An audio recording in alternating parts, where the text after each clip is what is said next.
Siapa nih yang lagi ngidam makan ini itu? Tapi, pernah gak sih kepikiran kalau nggak semua makanan itu aman buat ibu hamil? Apa benar ada makanan yang harus dijauhin? Hmm, Yuk kita bahas. Jadi gini guys, kehamilan itu kayak perjalanan panjang yang penuh tantangan.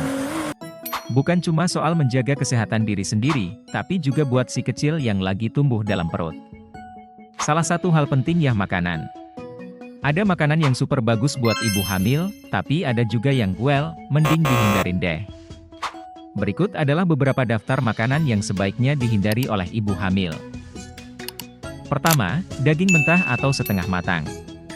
Seperti stik yang dimasak medium, dapat mengandung bakteri seperti Salmonella, E. coli, atau Listeria yang berbahaya bagi ibu hamil dan janin. Bakteri ini dapat menyebabkan keracunan makanan atau infeksi serius.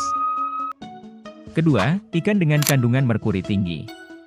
Ikan seperti ikan hiu, ikan pedang, king mackerel, dan tilefish memiliki kandungan merkuri yang tinggi.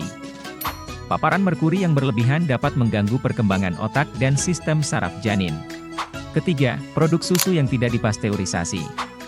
Seperti susu segar dan keju lunak, dapat mengandung bakteri Listeria. Infeksi Listeria dapat menyebabkan keguguran, kelahiran prematur, atau infeksi serius pada bayi baru lahir. Keempat, telur mentah atau setengah matang.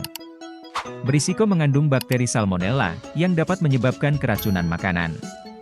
Telur harus dimasak hingga kuning telur benar-benar matang untuk memastikan keamanannya. Kelima, minuman beralkohol. Konsumsi alkohol selama kehamilan dapat menyebabkan fetal alcohol syndrome, yang dapat mengakibatkan kelainan fisik, keterlambatan perkembangan, dan masalah perilaku pada anak. Keenam, kafein berlebihan. Konsumsi kafein yang berlebihan lebih dari 200 mg per hari, dapat meningkatkan risiko keguguran atau berat badan lahir rendah. Kafein juga dapat mempengaruhi pola tidur dan perkembangan janin. Terakhir, buah dan sayuran yang tidak dicuci, dapat mengandung bakteri, parasit, atau pestisida yang berbahaya. Misalnya, parasit toksoplasma dari tanah yang terkontaminasi dapat menyebabkan toksoplasmosis, yang berisiko bagi janin. Dengan semua risiko ini, pasti rasanya jadi bingung kan? Apa bisa menikmati makanan enak tanpa rasa khawatir? Tenang guys! Ada banyak cara kok buat tetap makan enak tanpa mengorbankan kesehatan. Kuncinya, pilih makanan yang aman dan sehat. Masak daging sampai benar-benar matang, pilih ikan yang rendah merkuri kayak salmon atau sarden, dan pastikan semua produk susu yang dikonsumsi sudah dipasteurisasi. Jangan lupa, sayuran dan buah-buahan juga harus dicuci bersih sebelum dimakan. Mau ngemil? Pilih yang sehat-sehat aja, kayak yogurt atau kacang-kacangan. Ingat, kehamilan itu momen yang harus dinikmati, dan memilih makanan yang tepat adalah bagian penting dari itu. Jadi, tetap semangat dan jaga kesehatannya.